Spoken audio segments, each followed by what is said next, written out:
Welcome to the Holy Post. On today's episode, a very old trend is making a big comeback among Catholic women: veils. Is the turn toward head coverings rooted in scripture, a desire for sacred symbols, a longing for traditional womanhood, or is it just a nostalgic fashion trend fueled by TikTok? A new study also finds that what really separates conservatives from liberals is how hierarchically they view the world and the importance of maintaining strict boundaries. Then we wonder why conservative political personalities are increasingly talking about Christian theology. Phil, Caitlin, and I each offer our explanations. Then we hear from Jemar Tisby, who's back to talk about his newest book, The Spirit of Justice, and the remarkable stories of heroic but largely forgotten Christians in American history. Also this week, why are hurricanes blowing cocaine? We've got one big announcement before we get into today's show.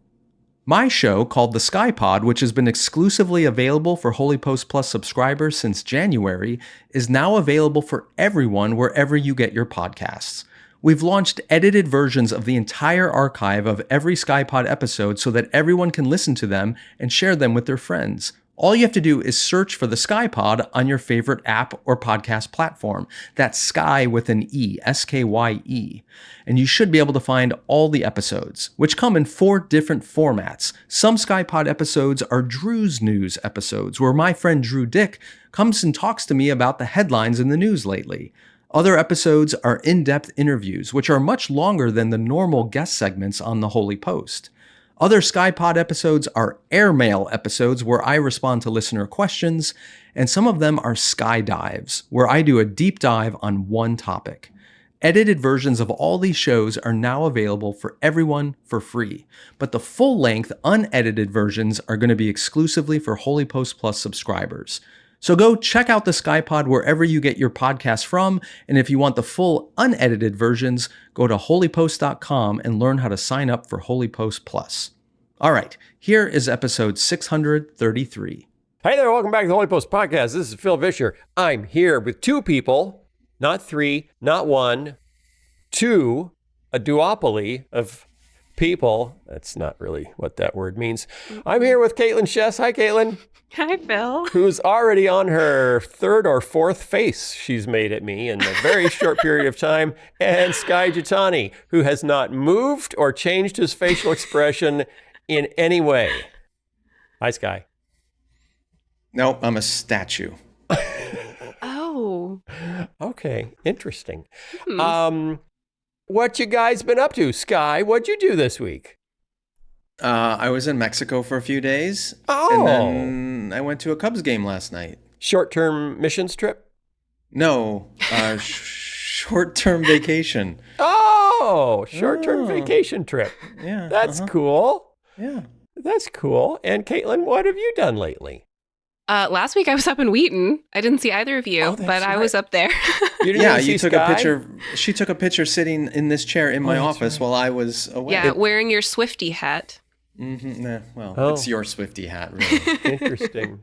Well, you didn't reach out and say, "Hey, Phil, can we get together? Can we have Well, coffee?" I'm going to You be didn't up say there so many times this fall. It's You are? crazy. It's like I live there. So that. Well, are you ever going to reach out to me and say, "Hey, can we have coffee?" Yeah.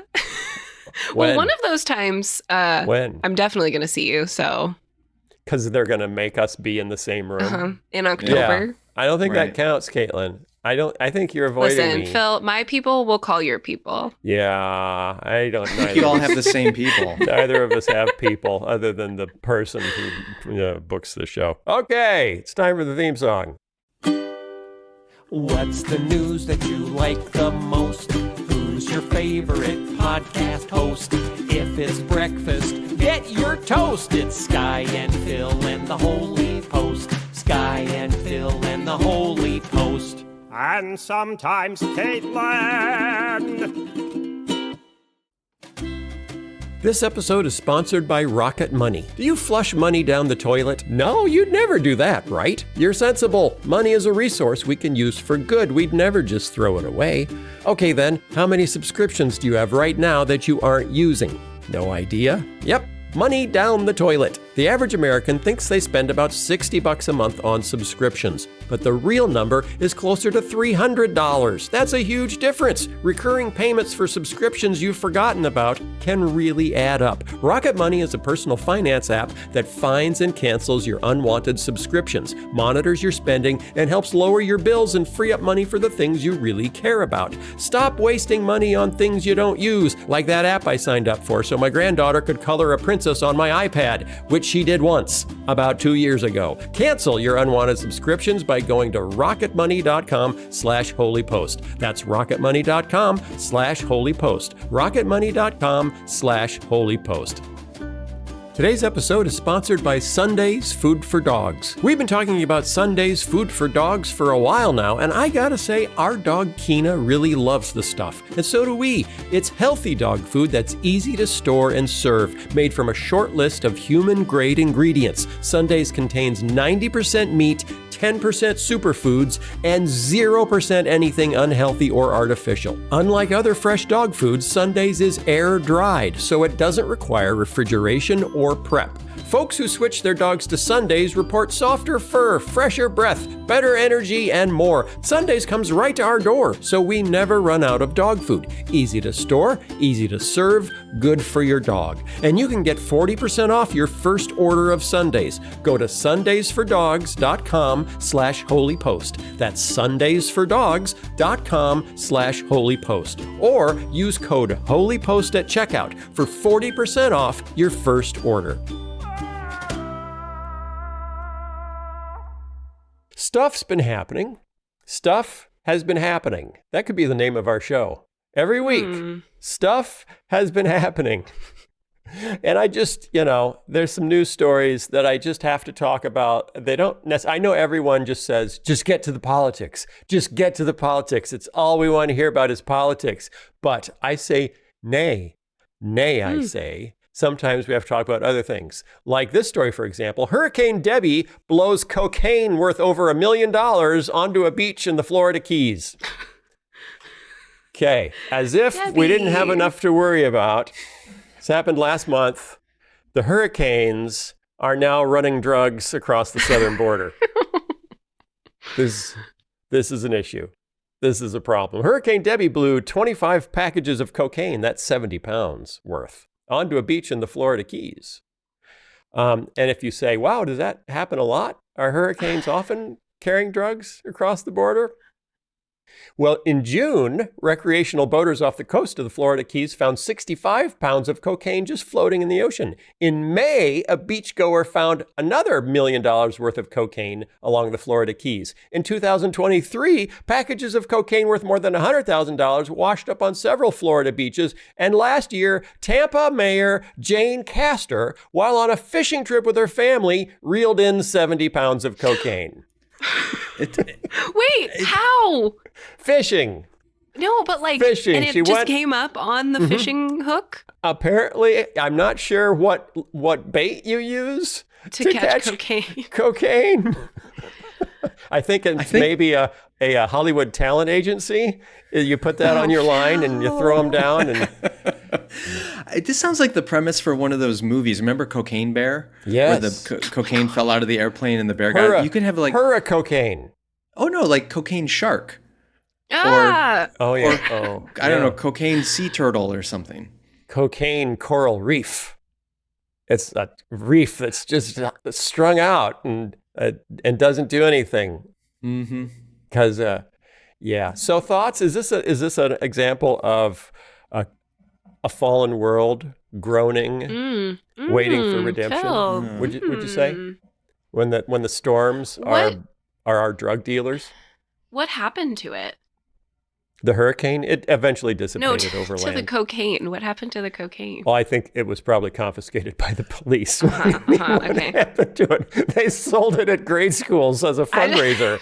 I don't know. But it makes you wonder how much cocaine is getting washed ashore or blown by hurricanes that is not turned into the police. And if this much cocaine is just washing up on shores or being reeled in on fishing lines, like how much more is there out there in the world? Yeah. Wait, how much is 70 there? Pounds of cocaine? It's about 70 pounds. Like how many uses is that? Oh, Well, one if you... Phil? If Do tell. I have no idea. How much can you put in your nose at one time? Oh, gosh. You've seen the movies. There's this little lines. Yeah. Little lines of cocaine. 70 I've is a only lot. seen this in movies.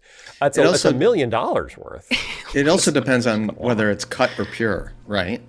Oh, now you're showing more knowledge than I am comfortable with. This is, again, all from the movies and Miami Vice in the 1980s.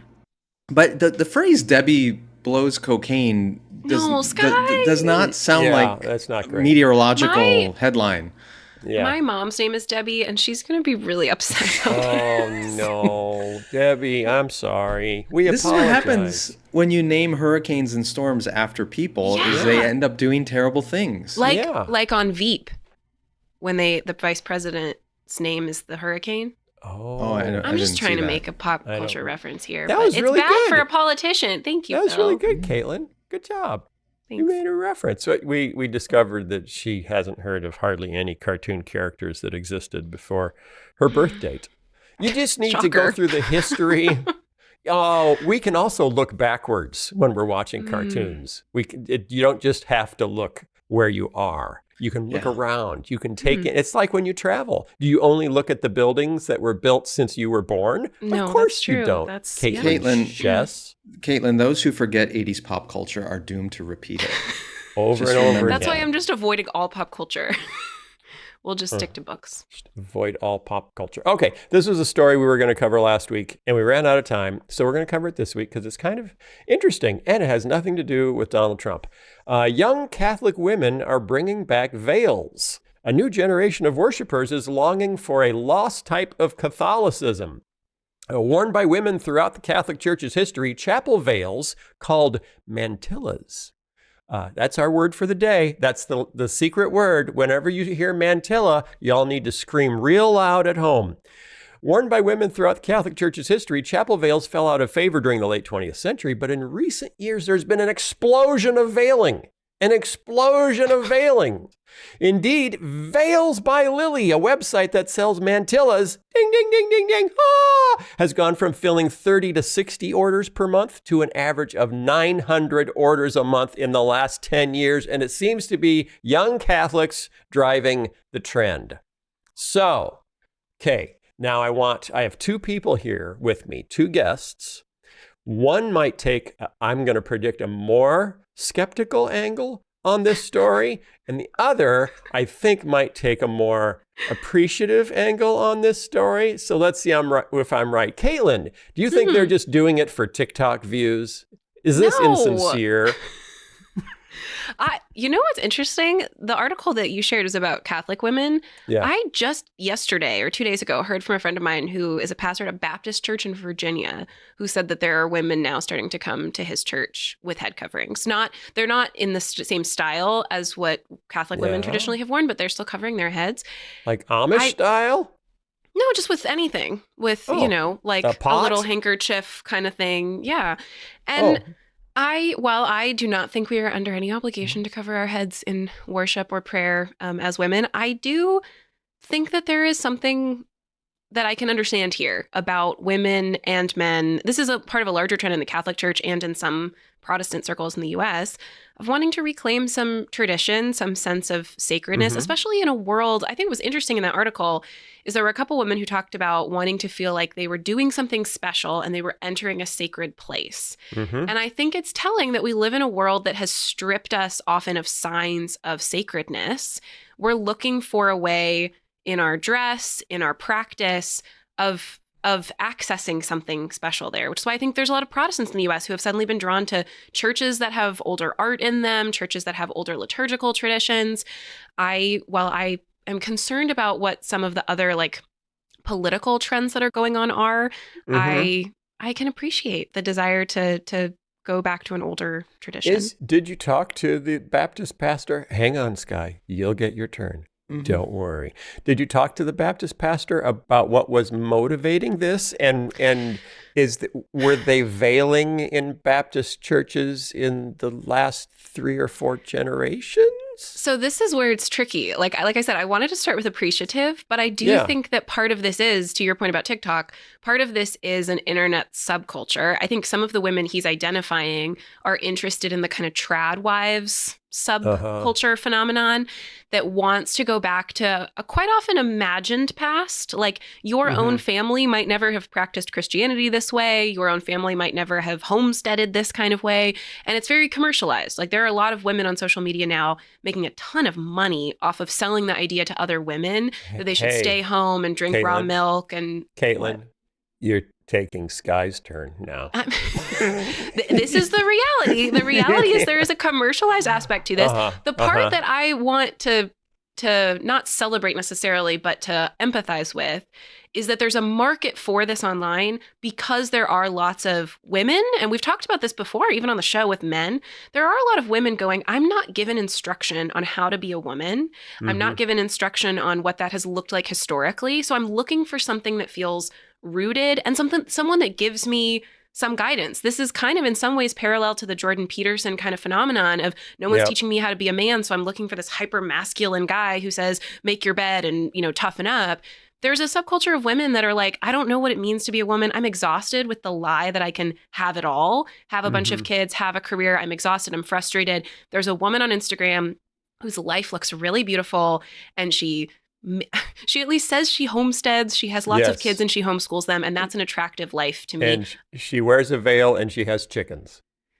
Yes, and the chickens and the veil become all part of a package deal that's sort of attractive. And I think that there's better alternatives to that, but I do want to just say I can empathize with the women who are drawn to this because there are not a lot of alternatives for them that are helping them understand not only what does it mean to be a woman, but what does a good life look like? Like some of them I think are just drawn to this because it's like, I'm dissatisfied with modern life that told me that reaching for the standards of success men have had for generations would make me happy too. And it turns out it doesn't make men or women happy. There's something lost when we miss community, when we miss family.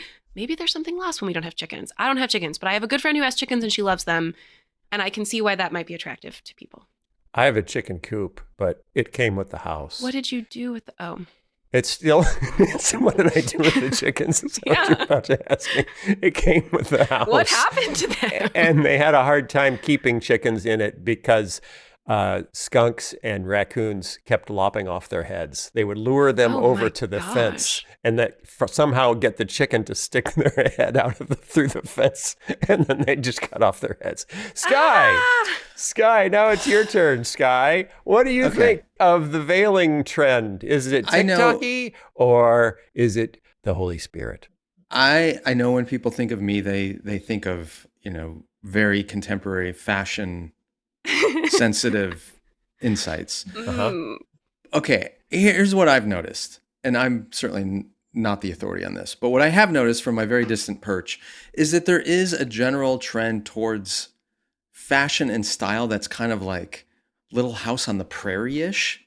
There's a lot of like old school lace and muted colors. Like here's where I've noticed it. This is going to sound strange. Caitlin, for those of you listening only, Caitlin just put her head in her hand. Here, like, this is really dumb, but I've noticed like a lot of babies are like, they're being dressed in very muted colors these days, like very earthy kind of, and it's like that's the whole trend right now. And I'm seeing lots of lace and doilies and weird stuff that I associated with like my grandparents way back in the day. It's all kind of coming back, and there's a lot of babies being named like Eleanor and stuff like that, and it's just all this old tiny. That's adorable. I'm not. It is. It's a very adorable name. I agree, but I'm saying it's not a name you've heard in the last 40 years. Yeah, right? I do know so many Eleanors right now. Exactly. So that like all of that is coming into fashion, and I think part of this, the veils, is that popular trend right now. It is just that era is being romanticized. My hunch is there are probably some women who are doing this for deeply theological reasons or deep, spiritual reasons. But I think the majority, it's probably the trend, and it'll disappear as quickly as it came. And I wouldn't read more into it than that. That's what they said about the vinyl resurgence, Sky. The youngsters, they want tangible things they can touch. They want things, they don't want everything to be digital. And so they want a head covering because it's not digital. And they want vinyl. if Caitlin's right, and I think she might be, that there is this general hunger of people who want a tangible sense of the sacred, and they want to know that when they enter into worship or they enter into prayer or they enter into God's presence, that it is distinct and separate from the rest of their life. I talked to Jonathan Haidt about this and the whole removing of shoes in certain worship environments, or washing, or removing cell phones and devices. If a veil functions that way, I think it's great. I think it's fine. I think they need to figure out an equivalent for men that allows them to separate the profane world from the sacred space. I don't think that's the majority of what's fueling this movement. Yeah, our instruction is the opposite of not covering our heads when we pray. Right. So we're kind of in a tricky position. It's like, how do you know if I'm doing it on purpose or by accident? Not covering my head. That's where men remove their hats, right? Yeah. In different settings. Even when the national anthem is being sung, we remove our hat out of because it's a holy, sacred time. Right. So you don't want to tempt the angels. Right. If this is about sacred, profane space and all that, that's great. That's fine. I just suspect that's probably not the majority of what's going on here. Okay. Yeah. One of the young women they interviewed for the article said, I saw other young women doing it, and I thought it was really pretty. Yeah. Exactly. And then later I discovered it's in the Bible. Like, wow. Like a lot of things we do. Hey, this is in the Bible. That's what true. do you know? Yeah. Okay. All right. What do you guys think? Let us know. Are any of you now veiling or unveiling? Oh, fascinating. Many differences between liberals and conservatives may boil down to one belief. Wow. Okay. So this isn't a political story. This is not on CNN or MSNBC. This is in Scientific American. This is a story in Scientific American by a researcher at the University of Pennsylvania, I believe, Jemar Clifton. Jer, J-E-R. Short for Jeremy? I don't know. We call my son Jer. His name is Jeremy. Jemar Clifton directs the Primals Project at the University of Pennsylvania, where he teaches research methods in the Masters of Applied Positive Psychology program. Have you ever tried to apply to the Applied Psychology Positive program? That's a mouthful.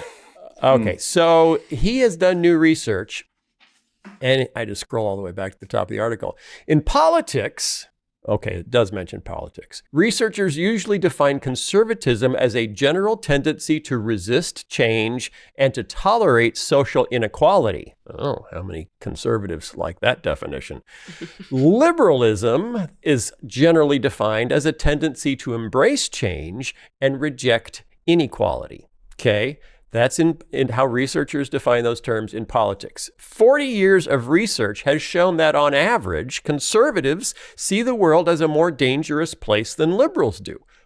So some people have thought that is the most important difference that pushes people towards conservatism or liberalism politically is, do you think the world is more dangerous and we need more laws and protections and walls and borders to keep me safe? Or do you think it's more safe and you want things to be open and people to come and go and freely exchange ideas and put up tents on your front yard? He says, Jer, not Jeremy, not Jeremiah, I don't know what it is, has just finished new research that contradicts that long-standing theory. He finds instead, and his co-researchers, that the main difference between the left and the right is whether people believe the world is inherently hierarchical.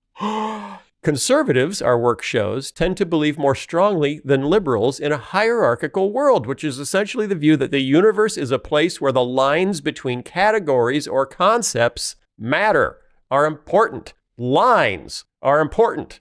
They're here for a reason. And liberals tend to view lines and categories as social constructs. And so, oh, no, that's what society is doing to you. So we need to strip down all these lines and walls. No rigid definitions. So they conducted 9 studies with nearly 5,000 participants. And the studies pointed away from the dangerous world belief as the core difference between liberals and conservatives and toward a different belief called hierarchical world belief. And that was 20 times more strongly related to political ideology than dangerous world belief. People who score high in hierarchical world belief see the world as full of differences that matter because they usually reflect something real, inherent, and significant. Such individuals often separate things of greater value from things of lesser value. You might imagine that to them, the world looks full of big, bold, black lines. In the opposite view, held by people with lower scores for this belief, differences tend to be seen as superficial or even silly. For those with this perspective, the world is mostly dotted lines or shades of gray. So you can see immediately how that would affect thinking on a lot of things. Thinking on gender, thinking on race, thinking on economic realities, thinking on immigration. And he lists some of the kind of things where you see people that score differently on this aspect, like abortion. The line relevant to the abortion debate is conception. The line relevant to the gender debate is simply, are you a man or are you a woman? And nary the twain shall meet. And don't give me no intersex nonsense. Immigration debates often involve literal lines. If non-hierarchical world belief shapes liberal thinking, then no one should be surprised that liberals deprioritize enforcing the boundaries. Okay, I thought this was pretty interesting. Sky, you go first. What do you think? Okay, I liked this, but I didn't really think it was anything new, even though it's based on new research, because it sounds an awful lot like the very old idea of Chesterton's fence. Which is G.K. Chesterton talked about the difference between conservatives and liberals, or conservatives and progressives, and he compared it to building a road across a field and encountering a fence. And he said the progressive idea is, well, this fence is getting in the way of our road. Let's just get rid of it so we can keep moving forward. The conservative says, wait a minute, maybe this fence was put here for a good reason, and let's find out why it was put here before we decide to just remove it. And that's the basic difference between those who respect boundaries, or at least slow down long enough to ask, why was this boundary put here? Maybe we ought to research and respect it, versus those who just go, they're all arbitrary and we know more than the people who preceded us and we should just get rid of it. So you're saying the conservatives are correct and the liberals are wrong? Well, in the way he writes it, it would make sense. I think it's the difference between foolishness and wisdom, because there are times where fences should be removed. They're not all good, right? There are, for example, for many, many, many generations, there was a racial hierarchy in many societies that said white people were superior to people of color. You encounter that fence, you go, well, wait a minute, this is a bad idea. And ultimately, most of society has removed it. So not everything we've inherited as a boundary is good, but some of them are. And so wisdom says you should slow down long enough to at least understand why a fence is there, or why a boundary or a category was created, and then decide whether or not it should endure or shouldn't, versus the unthoughtful, unreflective person dedicated to progress will simply say, we know better than those who've come before us. Therefore, anything that gets in our way, we are just going to bulldoze and move forward. So I think this study is kind of getting at that mindset. And the question in my head is not, are you more inclined towards being a progressive or more inclined towards being a conservative? It's, are you inclined towards being curious and employing wisdom, regardless of which category you might default to? We all need to, express wisdom. Do you know what you've just done, Sky? What? You have, in the words of a guest we had on a year or so ago about his book that I don't remember his name, diagonalized. Oh. So okay. you were given a binary choice, and you did not choose either. You diagonalized to a third position that is beyond the binary. Caitlin can't even speak. She's so impressed. Wow. Yeah. It's critical biblical theory. Is that Christopher book. Walken? Yes, Christopher Walken. Oh, there you go. He talks about Lovely man. diagonalization. Okay, Caitlin, did he just completely obliterate it and we're done? No. Oh, okay. Let's hear what you got to say. Well, when I was reading this, I was thinking about what a gift it has been to me to be in like very conservative spaces and then in very much more progressive ones, especially outside of the divinity school at Duke. I've taken a lot of my classes outside of the divinity school. It's a very different environment than the evangelical seminary that I went to. And these two options that are presented by this study of what people emphasize, whether there is like natural hierarchies or not, did seem to me to be reflected in those two environments that I saw. But it seems like there's a very different Christian perspective on this that does take part of both of them. It's not a completely different option, but it does take part of both of them. Because when I was in more conservative contexts, I remember taking a class that dealt with race and gender questions and spiritual formation and being frustrated by people who would say, no, there's nothing about our experience of the world that is kind of culturally, socially conditioned. Like everything is as it's supposed to be. It's all given. The natural law, some Christians might say, is discernible to us, and this is how it is. And it was hard for them to see that maybe, to your point about certain hierarchies, those were constructed by humans. They are sinful. They are wrong. We have to unlearn them. On the other hand, I remember being in a feminist theory class at Duke and realizing after weeks into the class where I couldn't quite discern, like I disagree really deeply with most of the students in this class, but I couldn't quite put my finger on what the root of that disagreement was. I knew how it showed up in certain conclusions to particular questions, but I was like, what's underlying it? Like, it's not just I'm a Christian, you're not. That's playing into it, but what's the difference?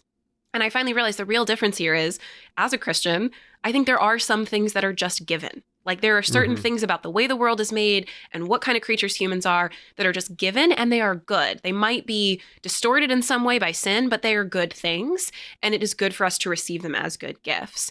And realizing like, oh, that's the difference. Like even with Christians, I disagree with on certain things. If we share, there are some things about the world given by a creator God that we accept as good. But the challenge in mediating those two positions is that really Christians should be different from both of them is that on one hand, we say there are some things that are given. There are some things about the world that are given to us. However, sin also affects our capacity to discern those things. And so to Skye's point, there are certain hierarchies or other things. I don't love the focus on hierarchies in this because I actually do think maybe one of the differences is what do you think is just given versus is everything constructed? There are some things that are given, but we are not perfectly able to discern what those things are or to discern between what is good and what is a distortion of that good or a corruption of that good. We're not, even Christians, not always good at being able to tell that. And that's where we were just talking about, there's like surveys associated with this study that we were doing. And I was like, I feel like being a Christian makes this survey impossible because I'm like, yes, the world is really good. It was created good. It's also really bad. So when you ask me, is everything ultimately good or ultimately bad? I don't know how to answer those kinds of questions. Or when you ask me, is there possibility for improvement in the world? I'm like, yes, but by who and in what ways? And it confounds some of the categories that we're given. And I think that's why a lot of Christians, historically, there's other reasons why we have been kind of grouped into like conservative Republican camp. But one reason that isn't bad is that Christians think some things are given to us. The challenge for a lot of conservative Christians is being honest about the fact that we can't always discern what those given things are and when they've been corrupted. I think you guys agreed with each other. That was really, so in a sense, I mean, he's not trying to think, is he trying to put things in a binary, or is he simply studying this one, what he views as a primal instinct? Well, it's not exactly a binary because even the survey ends up on a spectrum. Yeah. And so you could be anywhere along it, but there's a correlation. Still, it's a line from east to west. True. Right. I think I've been talking a lot about fundamentalism lately because I did a SkyPod on it and I just recorded a video that will be out soon on it. But the core of fundamentalism is boundary keeping. It's category keeping and very clear delineation of lines. So it fits with what the survey shows, that people who tend to be very conservative in their outlook, in their politics, in their religious faith, even fundamentalists, view the world as having strict categories and hierarchies that need to be maintained.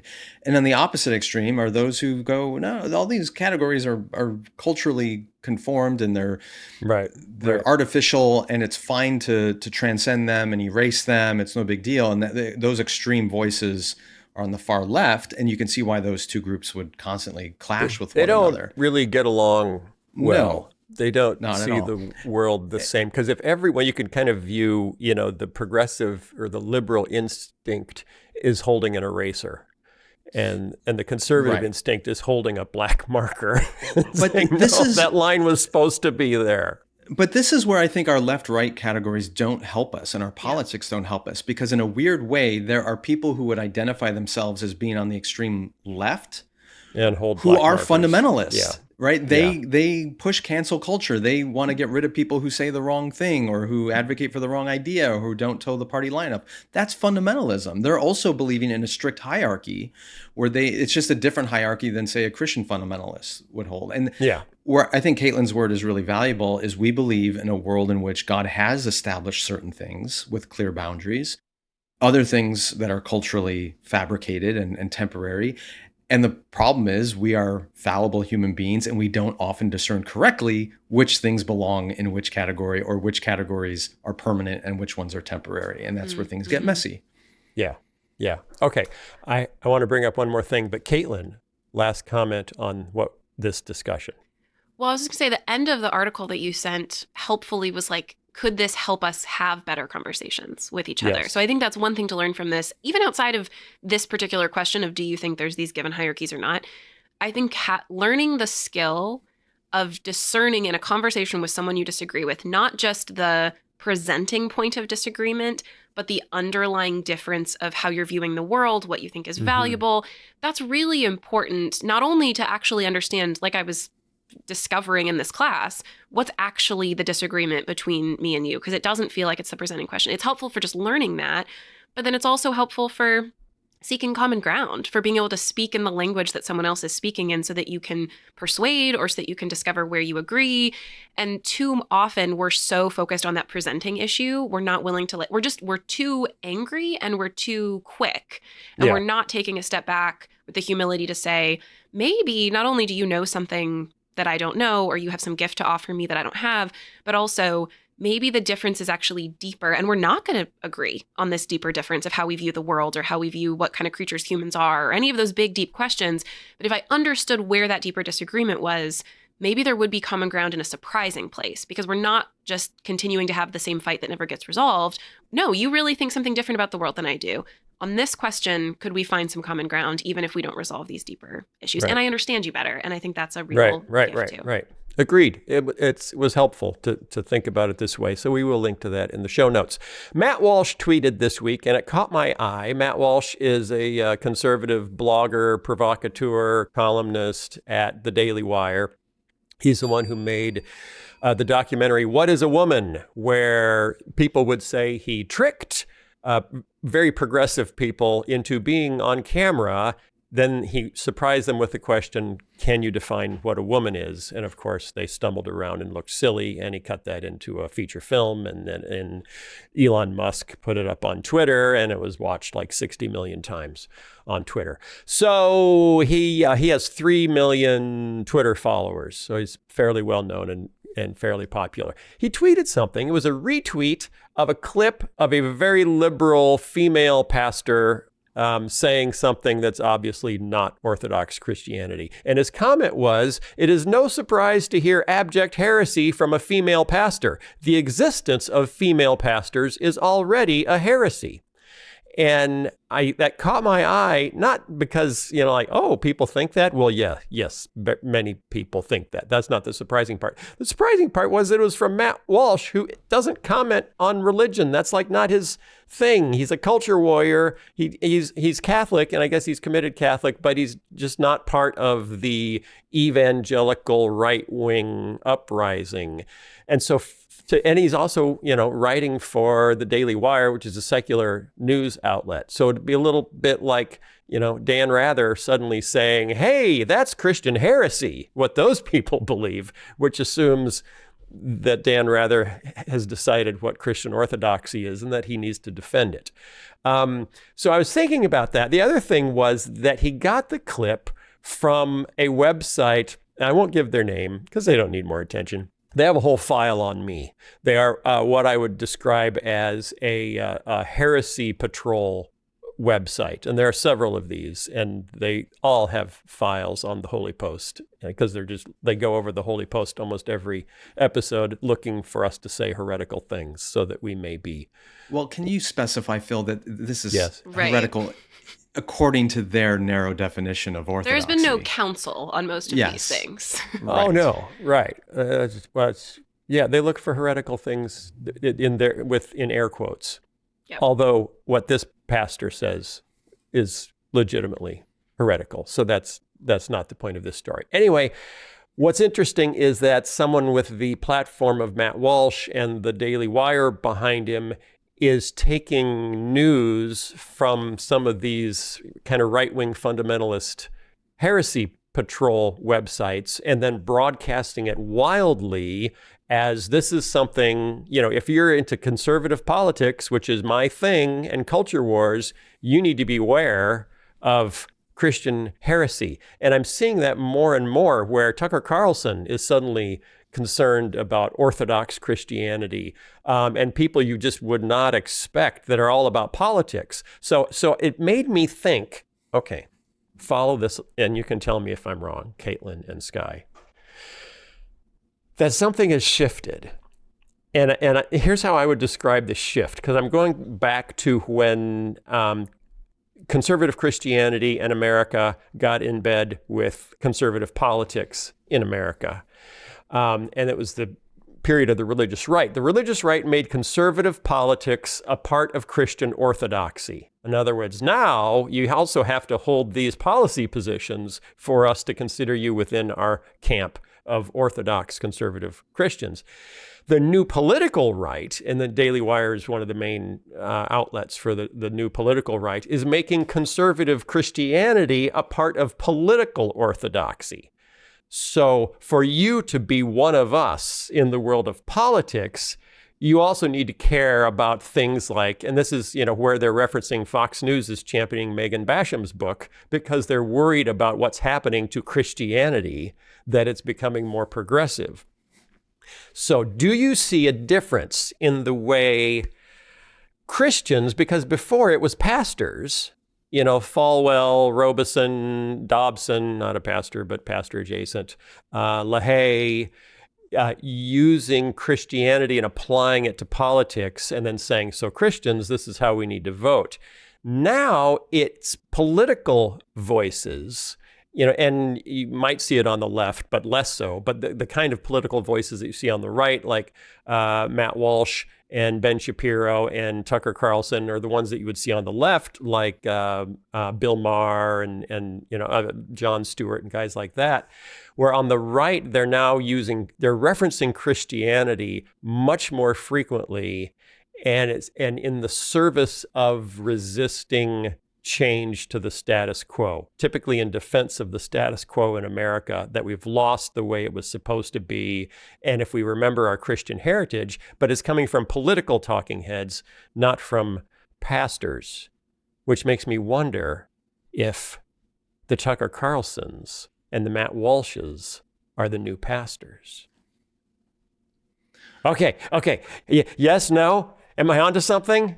Yeah, I think you might be making it a little bit more complicated than it needs to be. Okay, Skye, first of all, just say, this is nothing new. Say that. I just want to. It is. It's not. It's actually correct. This is not anything new. I don't think this is anything new. Okay, here's what it reminds me of. The McChicken sandwich. Oh my gosh. Wow. What's wrong with that, Caitlin? I'm already getting an oh my gosh. I'm ready to hear about it. You really made that leap quickly. It's something completely obtuse. Now, hear me out. Okay. Right? Chick-fil-A comes along into the fast food market, and they expand dramatically beyond their original base, wherever it was in the South, Georgia or something like that. And they're infringing on McDonald's dominant territory.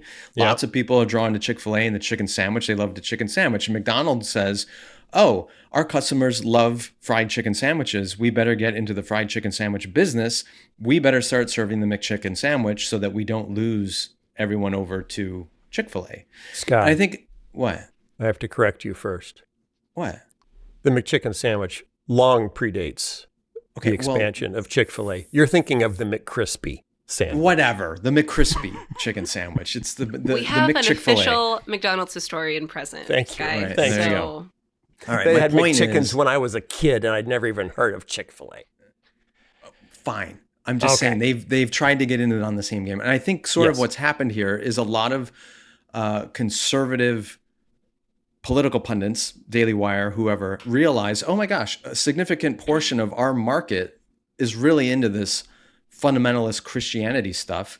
And if we really want to service them, we need to provide that as well, because the Venn diagram, the overlap between political conservatism and Christian fundamentalism is very strong. And our market wants this, so we better give it to them. Otherwise, they're going to go to some other outlet for their ultra conservative religious heresy hunting stuff.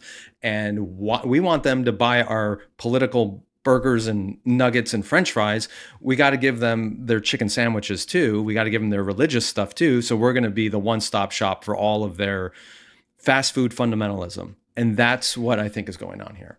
Okay. I feel like you oversimplified. Maybe I did, but somewhere between us. Because again, you've assigned a primarily, somewhere between us is Caitlin.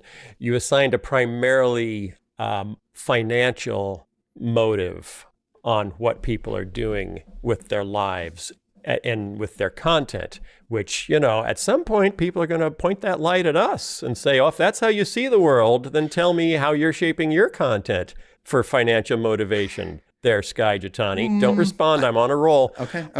I'm ranting. I believe it's a part of identitarian politics in that, it's the replacement theory. It's who are they coming for? It's not enough just to say, well, they're coming for our guns. No, if we can put Bible in there, if we can put religion in there, if we can say they're replacing us, what some people online are referring to as heritage Americans, which means, Northern European ancestry Protestant.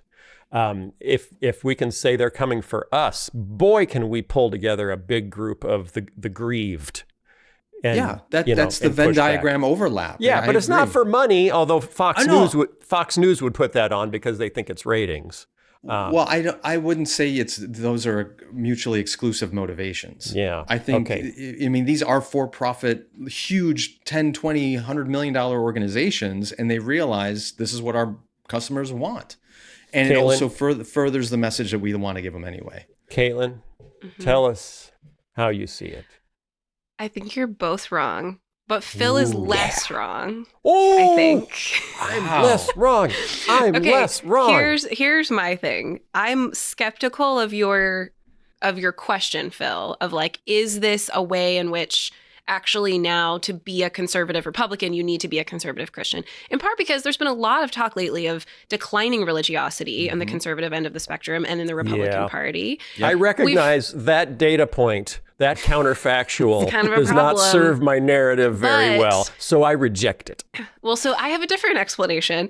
Okay. I feel like we've talked about it on the show before, even just the split when it comes to what people are starting to call like the barstool conservatives of like, maybe fiscally conservative, maybe even not though, but like interested in some gender questions, but in a much more kind of libertine way versus a more like traditional family kind of Republican conservative way.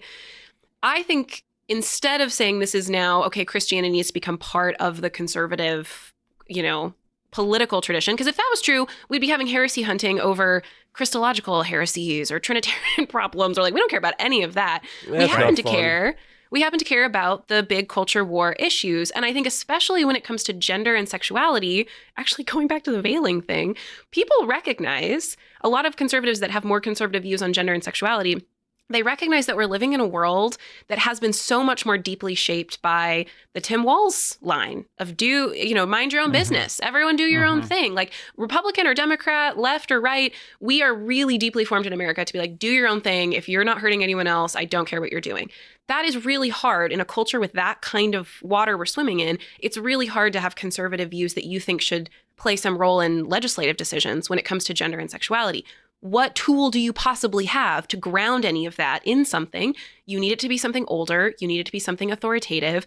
Religion is kind of your only option. And you have to have something that not only has a living tradition that you can be a part of, but roots it in divine command, roots it in a tradition. I mean, going back to what you said, Phil, of the kind of Americans and where we're coming from and European ancestry and rooting that all in Christianity, there has to be a religious element for it to remain authoritative and for it to have some rootedness in feeling and family. And so I think kind of like the veiling thing, there is this interest, especially among more conservative Christians, more conservative folks politically, in reclaiming that sense of authority and tradition. And I think that has a lot more to say why suddenly someone like Matt Walsh, who I think actually kind of a while ago used to say more about Christianity than he has recently, but is a reason why he would bring it up when it comes to gender or when it comes to sexuality, not when it comes to other things. I believe this was about abortion. I believe it was a comment on abortion. So that makes sense. Yeah. Caitlin, would this be a fair summary of what you're saying? Is these actors on the far right have their list of issues, feminism, abortion, gender roles, gay marriage, that kind of social culture war stuff. Racial justice is never racial far away justice, right? from They have their list of issues, villains. and when it's convenient, it's really helpful to them to say, and God agrees with us too. Yeah.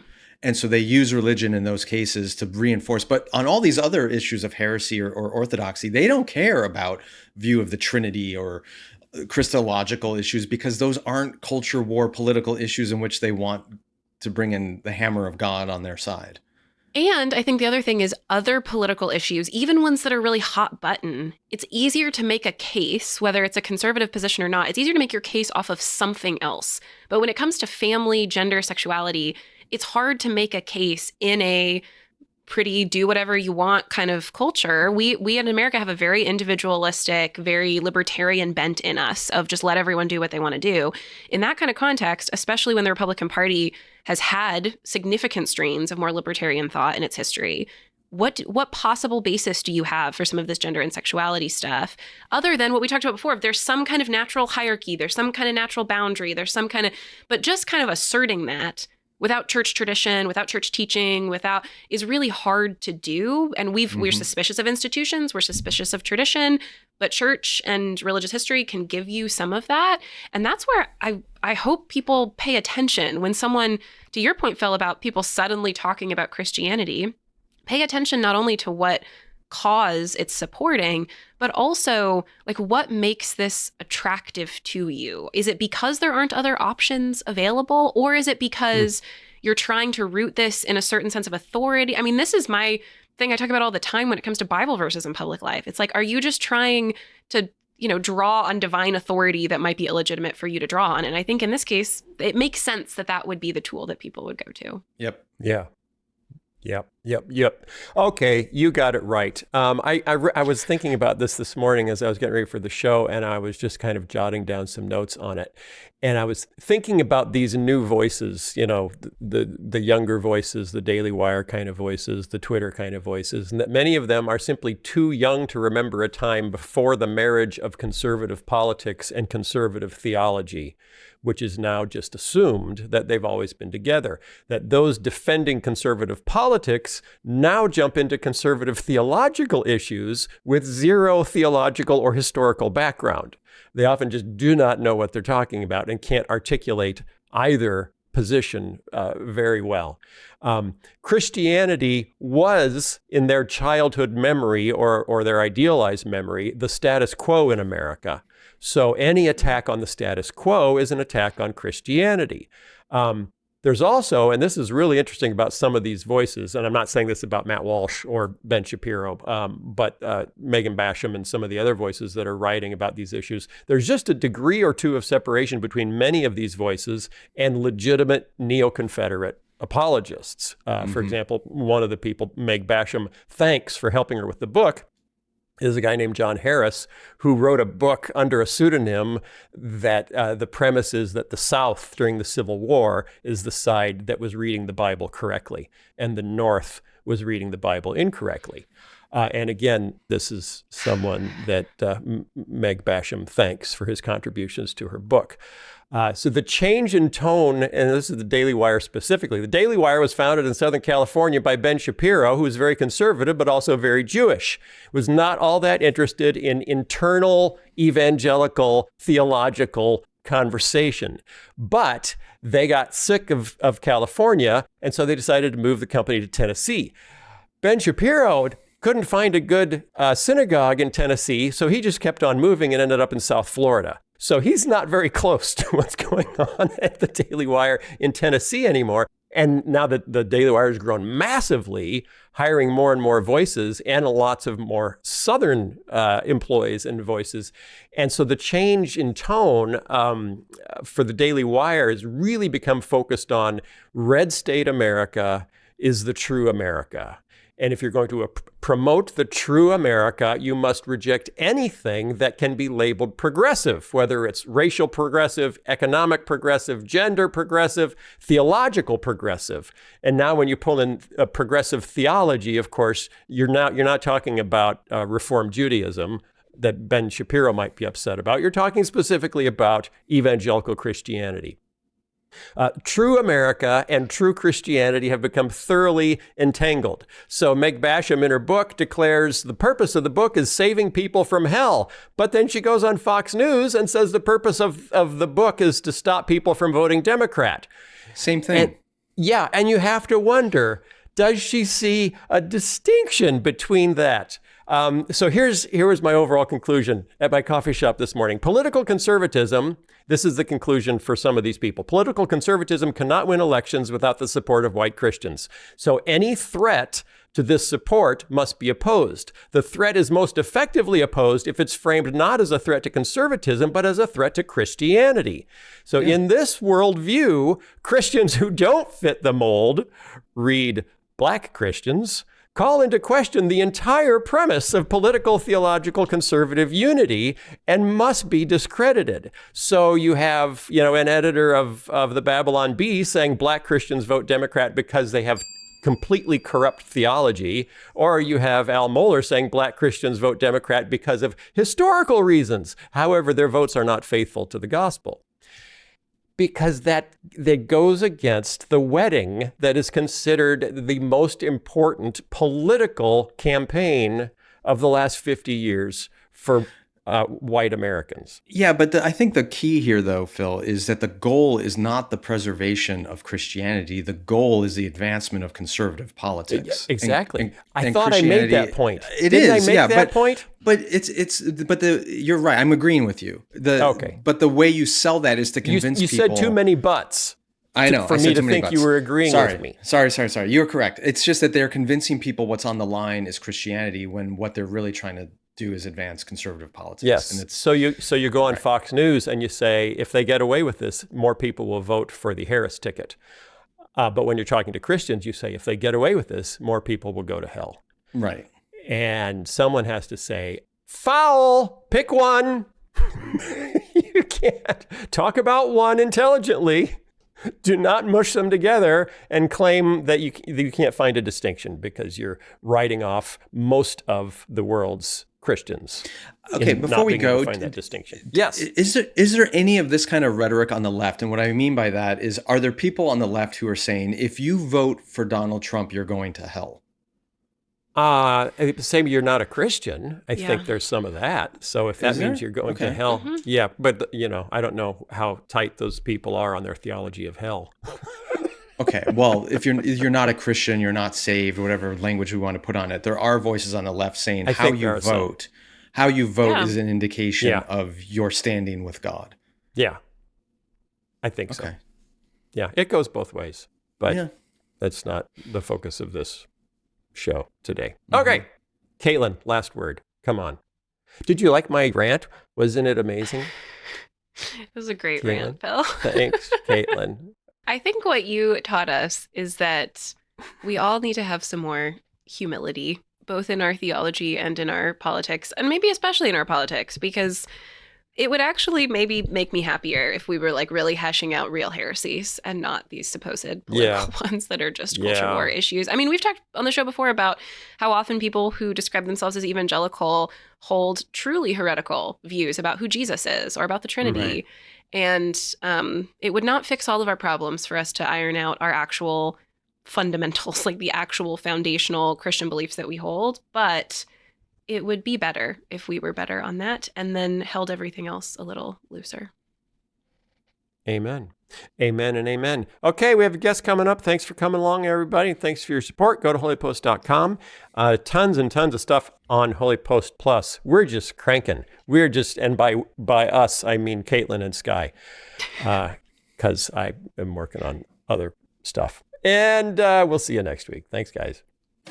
Today's episode is sponsored by Our Place. At the Holy Post, we love working with sponsors who want to make the world a better place. We've all been trying to cook healthier, but what if your kitchenware is part of the problem? Most non-stick kitchenware uses forever chemicals like Teflon that are under global scrutiny for their impact on the environment and on us. Our Place is a mission-driven, female-founded brand that makes cookware, kitchenware, and even countertop appliances that are completely free of forever chemicals. Even better, I'm kind of a design buff, and Our Place's pots and pans are the best darn looking pots and pans I've ever seen. Honestly, and you've got to see their Wonder Oven, a combo air fryer toaster oven that looks like a work of art. Seriously, you need to check out these gorgeous products. Make your kitchen healthier and way better looking. Go to FromOurPlace.com and enter the code HOLYPOST at checkout to receive 10% off everything on their site. Our Place offers a 100-day trial with free shipping and returns.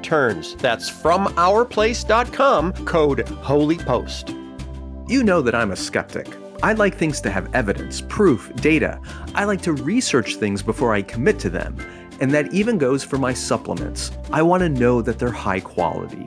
That's why for the last year I've been drinking AG1. Unlike many supplement brands, AG1 conducts relentless testing to set the standard for purity and potency. I know I can trust what's in every scoop of AG1 because it's tested for 950 contaminants and banned substances, while the industry standard typically only tests for 10. AG1's ingredients are also heavily researched for efficacy and quality, and I love that every scoop also includes prebiotics, probiotics, and digestive enzymes for gut health.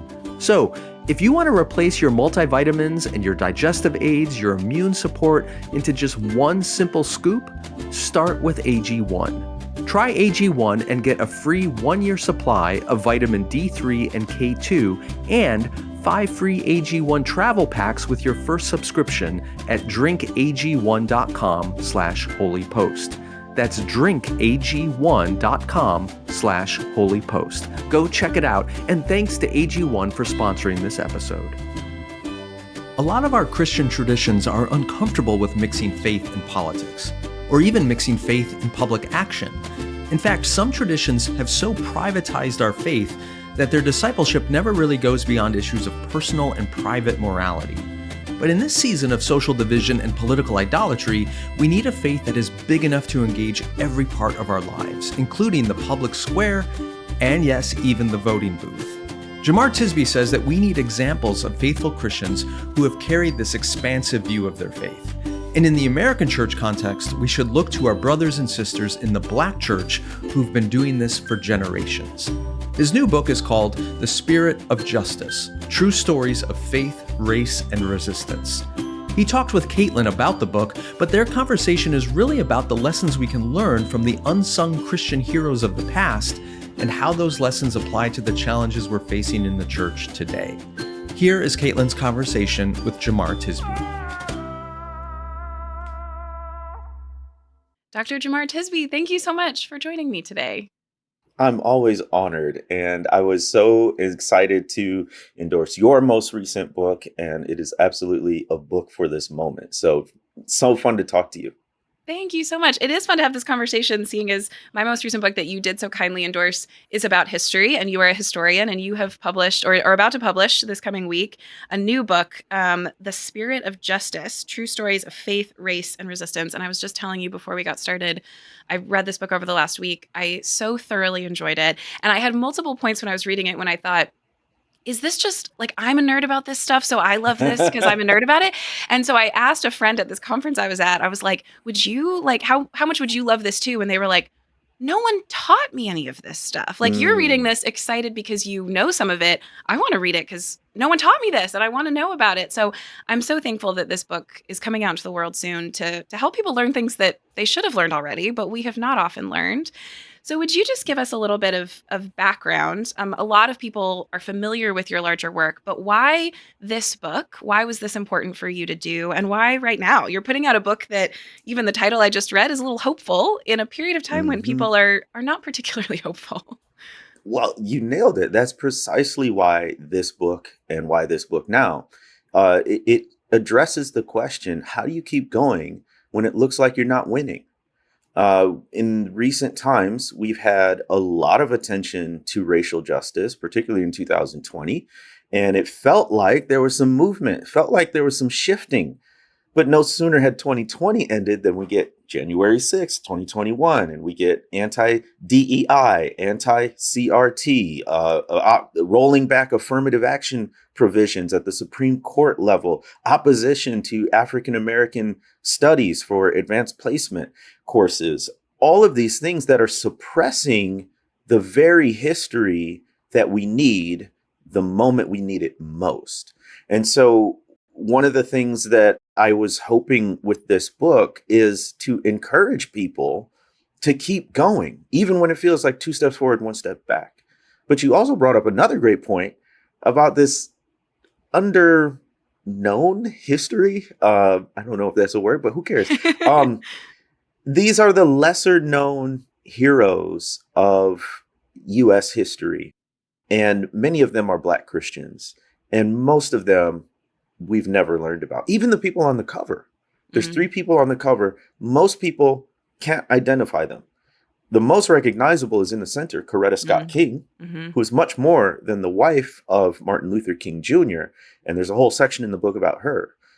The other woman on the cover is Anna Murray Douglas, the wife of Frederick Douglass, without whom we wouldn't have a Frederick Douglass because she helped him escape to freedom and supported him all the way through. And then lastly is Reverend Elias Camp Morris, the first president of the National Baptist Convention, the largest Black Christian denomination in the country. So we don't know about these folks. And here's your chance in 1 volume to get exposure to over 50 different figures from the colonial era up to the present. Yeah, and it is such a gift how you've made this accessible for us. I hope people read it and are, go to the endnotes and find other things to read. But it's so wonderful how, for people who don't have exposure to this from their education, this is an accessible way for them to learn about it. And I also kept thinking of people I wanted to give this book to, who I've had conversations with, especially, in the lead up to this election, and they're saying, goodness, I've seen Christianity be used in such devastating ways politically. Maybe we just need to fully separate religion and politics. They should have nothing to do with each other. And I've understood why they would say that. I've understood that impulse and that exhaustion. And I've often wondered, how can I give them, in a really accessible format, something that shows a very different way of Christianity being involved in politics? Can you talk a little bit about, over the course of this history, it's a lot of history, but how you would describe Christianity, and including the church, as a community, how that has shaped activism and advocacy towards racial justice? Listen, if you are reconsidering the intersection of faith and politics, and you don't consider the Black Christian tradition, you are missing a massive source of information and inspiration. We've got to deal with people like Fannie Lou Hamer, who spoke at the Democratic National Convention, gave this powerful testimony, was there as part of the Mississippi Freedom Democratic Party to unseat the all-white delegation that had been the tradition in Mississippi for decades, right? We have to deal with Shirley Chisholm, who paved the way for someone like Kamala Harris. She ran to become the Democratic nominee for president after serving in Congress and at the state level. We've got to deal today with people like Raphael Warnock, who literally preach in the same church in the same pulpit as Martin Luther King Jr. There's always been this intersection of faith and politics, and the sort of white Christian nationalist way is not the only way. And so what we learn from history, and particularly the Black Christian tradition, is that in a 2-party system, y'all, that's what we got. Can we change it? I hope so. There's definitely alternatives. But for now, we got 2 parties. And Black folk have understood that whoever's in that office had an existential impact on their well-being and voted along those lines. So we didn't have the luxury of some idealistic candidate. Neither candidate was often great for us. And we had to choose the one that was more realistic and could lead to greater rights for ourselves. So all I'm encouraging is for folks to look at this history and contend with the fact that you have sincere, faithful Christians who are also Black and who are voting a certain way in vast majorities over decades. And just contend with that and see what it says and how it might affect your politics. Yeah, I so appreciate that.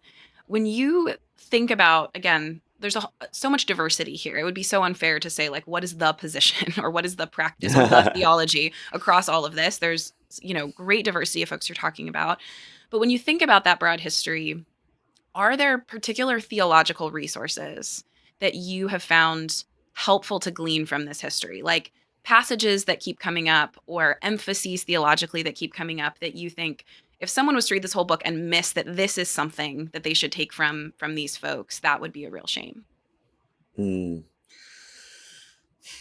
So understand one of the things with so I include people of different races in the book, but it's mostly Black Christians. And when it comes to Black Christian theological traditions, it's not academically formalized in the way that European and white is, partially because of racism, and we were excluded from formal avenues of education. So you have to search for the theology in different places. Sermons, for instance, autobiographies, slave narratives, and specifically the lived theology of people. So you look at people's lives. Frederick Douglass, this isn't in the book, but Frederick Douglass is, but he gives this very scathing upbraiding to somebody who wrote to him and was like, should I vote for the other party, which was not the party of Black freedom or civil rights? And he basically says, you dummy, what are you talking about? I mean, it is a very realistic, clear-eyed approach to what they're doing. I think in the Christian tradition today, particularly among a lot of white Christians in the US, there's this idea that your candidate has to perfectly model all of your Christian convictions. And if they don't, you are somehow betraying the faith. You're not a Christian. Black folks and Black Christians in particular were like, no, this is just somebody we're electing to pass laws, to promote policies. That's it. Ain't but one savior, and that's Jesus. And so while my faith does inform my politics, and that's what you want to know, how does that faith inform the politics? Well, shoot, it ain't complicated when you have the first election after emancipation in the 1860s, the Seymour Blair ticket. Their motto is, this is a white man's country, let white men rule. And here's the thing. There's traditionally two tactics employed in elections, particularly at the national level. It is one strategy is you amp up the fear, the anxiety, and you create this nostalgic view of the way things used to be, and let's go back to that. Which for people of color, women, folks in all kinds of marginalized positions, that ain't good. It's not helpful. And then there's another party that traditionally looks toward the future, tries to get a hopeful message, tries to be more inclusive, terribly imperfectly. But when those are your choices and you're a person, as Howard Thurman says, with your back against the wall, you don't have much of a choice. You don't have much of an option if you're thinking about day-to-day life and what is going to secure literally your physical safety as well as your economic and social safety. Yeah, that's so helpful. And something else that I was struck by in reading this work was there's both the kind of the theology that comes out in like you said, in people's sermons, in the letters they write. And there's also the practices of how they're living a Christian life. And what I'm so curious about is the way that you just described all of that. I'm like, I see that in this history, this ability to say, I'm voting for this person or I'm supporting this person, but I'm not going to just uncritically support everything they do, or this party. They're not right about everything. And when I look at just the last few election cycles, especially among white Christians, I think there were some people that started out that way, and then it was very quick that it moved into just like complete and total uncritical support. And I'm curious, as you have studied and written this history, if there are practices or ways that people spoke about this that helped them not do that? Because I look at this and I don't see people who slide into, oh, everything that this party does is right. What I most often see is like, and we're going to tell you when you're wrong, and we're going to call you out when you're not helping us, and we elected you to serve the needs in our community and you're not doing it. We're going to tell you that. Are there distinctives you can see in some of these folks, activists, advocates, et cetera, who that show how they were able to do that, to not fall into some of the pitfalls that I've seen many people fall into, even in contemporary politics? The biggest thing is what I call priestly proximity. So if you think of a pastor in the best sense of the term, they are close to the people they serve, meaning they know the needs, the concerns, the griefs, the joys, all of those things. And because of that, they're able to address it in their pastoral ministry, from the pulpit to the applications to the programs at the services and the services that the church offers. If you don't have that priestly proximity, you're doing everything in abstraction and idealizing things, right? And so I think in politics that comes into play when you have an electorate or voters who don't have a priestly proximity to the most vulnerable in our society. For me, I grew up solidly middle class. My parents were the first gen college students, and their families provided a very stable living for us. But when I went down to the Mississippi Delta to be a teacher, to Phillips County, Arkansas, the fourth poorest county in the country, that changes your perspective.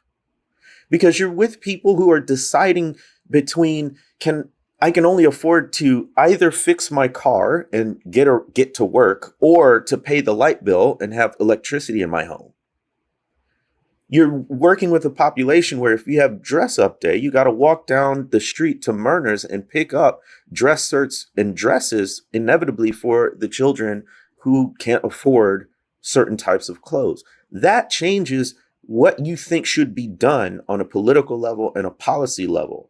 So I think for a lot of Black people and other people of color, because we're closer to communities that are struggling in particular ways, that affects the way we vote.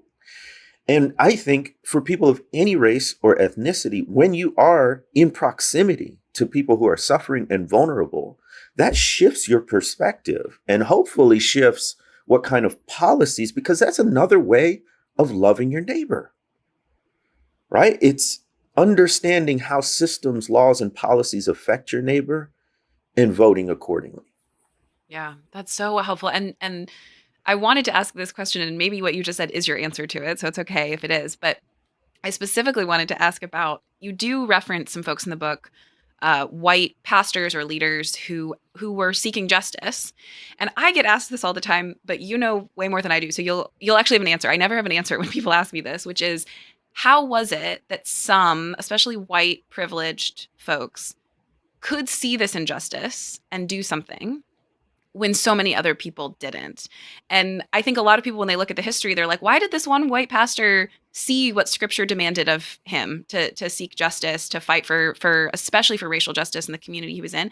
Why did every other church on his block not see that? Is there anything in this history, and maybe it is this proximity question, but are there other things you can think of that help explain how that's possible? Because people are asking me this question because they're looking at themselves and they're like, how do I make sure I'm not missing things? That's good. Priestly proximity is one. Yeah. So when you get close to people who are in different situations, you get different exposure. Hopefully you have a tender heart to be affected by that. There are some who don't. I think another factor would be, it's almost the opposite. There's the priestly proximity. There's also an analytical distance. An analytical distance. So you think of somebody like John Wesley, one of the founders of Methodism. He was an early anti-slavery advocate, right? Like he didn't want that as part of what became Methodism. And partly he had a little bit of analytical distance. Now, Britain still had slavery and everything like that, but it was a different context that he's coming from as he's looking at the United States and race-based chattel slavery. He's able to be outside of that bubble, that social bubble, and look at things from a different perspective. So another way of saying, well, how did certain white people get there? they had some sort of distance. And if that's not you, you don't live in a different country, learning from people who do, right? Mhm. That's another way of becoming proximate, reading globally of people who have different perspectives can help too. But I will also say one more thing about the sort of the white people who got it. A lot of times they were not intending to go as far in racial justice as they did, but they were pushed out by their communities. And that actually strengthened their resolve. So the one quick example is Charles Morgan Jr., who I talk about in the introduction to The Color of Compromise. He gave this great speech after the 16th Street Baptist Church bombing, where the 4 little girls were killed. And he asked this group of white men at a luncheon, who did it? Who threw that bomb? And he said the answer should be all of us. And I use that story because he was demonstrating what complicity with racism looked like. There were all these people who just didn't speak up, right? But then what I didn't talk about in The Color of Compromise, but what I do in The Spirit of Justice, is the aftermath, the backlash. Long story short, he gets run out of town.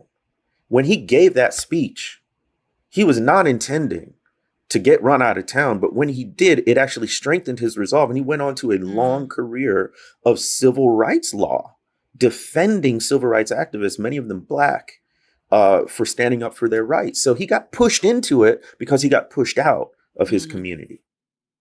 I love how that's a surprisingly hopeful spin on, I'm sure there are people listening. I know this has come up with listeners of the podcast before, and I have this experience as well of being pushed out of a community for trying to be faithful and truthful.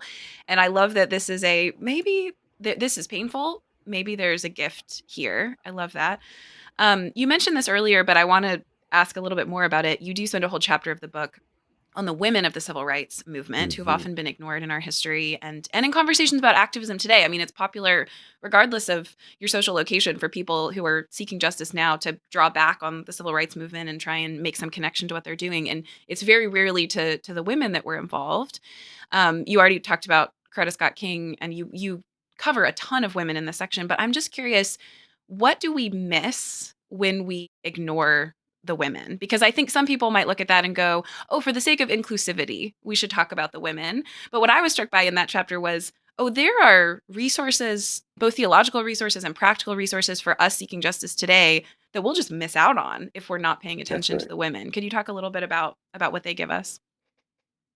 What we miss when we miss the women of the civil rights movement is we miss the majority of the movement. I mean, purely numerically, it's women who are populating the marches, the rallies, the meetings, the staffing, all of it, right? And then they do incredibly essential work. It can be unglamorous work, like what they used to call mimeographing flyers, making copies of flyers to distribute about boycotts and protests and meetings and things. But what I really focus on in this chapter, these women are the masterminds of the movement. I mean, you've got folks like Anna Arnold Hedgeman, who's pioneering interdenominational, interracial reconciliation work that she then brings to the planning of the March on Washington. And because of her connections to white denominations, white churches, she gets a massive number of white folks to participate in the March on Washington. And she doesn't get credit. She doesn't get to speak. All of these women don't get the spotlight, don't get the pulpit, don't get the podium, don't get past the mic. And so if we really actually want to understand, Ella Baker, of course, her key strategic decision, because what became the Student Nonviolent Coordinating Committee originally was being considered as the youth wing of Martin Luther King's Southern Christian Leadership Conference. Ella Baker steps and says, no, it needs to be its own organization and the students need to run it. And because of that, we get Mississippi Freedom Summer. We get folks actually going into the Mississippi Delta, which not even the NAACP wanted to go into at that point, right? So women really are not only the majority of the movement, the mass of the mass movement, but really the masterminds and the architects of the movement. So I devote a whole chapter just to women of the civil rights movement, but also in every chapter, I worked really hard to make sure there was parity between the men and the women profiled. So you'll find a lot of marvelous, amazing Black women throughout this book. Yeah, I so appreciate too how in forwarding the work that they are doing, it also helps us remember today, like, who are the people that are doing the tasks that, like you said, are unglamorous, but are keeping the work going. Like, I think about the times that I've gone to community organizing meetings in my city. They often happen at Black churches in my city. And it's like, who is cleaning the church? Who's keeping the lights on? Who's providing the food? Like, those are questions that, when we tend to just pick up certain ideas about what power means or what value in a person means, we miss who's keeping everything running. So I so appreciate that emphasis. Another thing I noticed in the book that shows up specifically in your chapter on King, but comes up throughout it, is the way in which you describe how, for the folks that you are talking about, there are so many other political issues connected to racial justice, that this is not one lane that's disconnected from all sorts of other issues. And could you talk a little bit more about how that was true for King, maybe specifically, but for other folks as well, and what that might mean for us in thinking about racial justice today? Because I see this, in folks today where it's like, I'd like to just pick this one thing. This seems like a really good, in the abstract, maybe, idea. And I don't see it as connected to other political issues, other justice issues in my community. And then once I get involved in it, I go, oh, I haven't really considered this. And maybe I'm even a little bit resistant to it. This is one of the things that we can learn from the Black Christian political tradition, is the interconnectedness of quality of life issues. Yeah. So Martin Luther King Jr., I have a whole chapter on him called Beyond the Quotable King. I love that. And we have, 2 or 3 quotes from King that we think summarize his entire mission and ministry. But even in the one speech, the I Have a Dream speech, there's a plethora of issues. For instance, economic issues, because the whole thing is called March on Washington for Jobs and Freedom. So there was always this economic focus. I recently also heard Bernice King, King's daughter, saying that just before he was assassinated, what King was calling for was for Black people to take their money from the big national banks and put them into Black-owned banks. Why? To build economic power among Black people. He was talking about things like a universal basic income or guaranteed jobs. He was really concerned with the poor. And his last major campaign was a mass movement that was explicitly interracial to deal with poverty. And so they were about to set up camps in Washington, D.C. to protest for policies that would support the poor. And they ended up doing it, but it was after he was assassinated. So it didn't have as much momentum. But there's so much to what even just one figure like MLK was doing. But there's, across the movement, there's labor organizing, there's working for equal pay for women, there's, of course, voting rights. All of those things are seen as interconnected, and we can't reduce any one historical figure, let alone one as that looms so large as Martin Luther King, to just one issue or one statement or one quote. Yeah, I loved the title of that chapter because it not only points to what you've just said of like all these issues are connected, but to the tendency we have with our history to say, I'm going to pick the pieces that confirm the things I already like, and not really get into the complexity of people. Towards the end of the book, when you're getting a little more towards contemporary times and also a little more towards how people can respond to this history, you have a section where you're writing about contemporary folks fighting racial injustice. And I love that you show the diversity of approaches. There's authors, there's pastors, there's creatives. Given that diversity of how you've profiled folks that are using different gifts in different contexts to seek justice, how would you encourage people who are reading this book, looking at this history and thinking, okay, I am not a politician, I'm not a pastor. How do I seek justice in the context of my vocation or my life? Are there resources in this history that can help me do that? Your life is living history. So what do you want history to say about your life? When I study these figures from history, I feel a holy burden, a sacred debt to them for what they endured and what they went through to carry on that legacy today. What I also see is these are ordinary people. They come from an extremely wide array of backgrounds, some more privileged, some underprivileged, some formally educated, some without a formal education, some wealthy, some poor, all kinds of backgrounds. And if you look at their early life, for most of them, there's nothing to indicate that they would be in a book like The Spirit of Justice many decades or even centuries later. What did they do? They took one courageous action to push back against injustice, to push back against dehumanization. And that one courageous step led to another and another and another. But what it tells me is anybody can do that. Wherever you are, right? And a lot of these people didn't set out to change the nation or to change the world. They were just trying to create a better life for themselves and their community. So right where you are is where you make a difference. And you don't have to have anything special going on. In the last chapter, I talk about virtues that all these people had in common. One of them is courage. And I think that is the one that undergirds all of the actions that we see in this book. At some point, they said it's worth the cost to courageously confront injustice. It's worth it. And when you do that, you're actually going to discover a wellspring of courage and faith and strength that you didn't even know was there because you never needed it before. You hadn't used it. But when you put yourself in a position of being vulnerable for the sake of justice, oh, that's when Jesus shows up. He's been there the whole time, but you didn't know Jesus' power in you till you followed the path of Jesus on the journey of justice. And that's why I do this work. I mean, it's great to, make a positive difference and people read the book and it's good knowledge. But I'm selfish because I want more of Jesus. And when you follow this journey of justice, you walk closely behind Jesus and you get more of Jesus. And I'm just like, well, nothing else satisfies. So I guess I'm going to keep on doing this.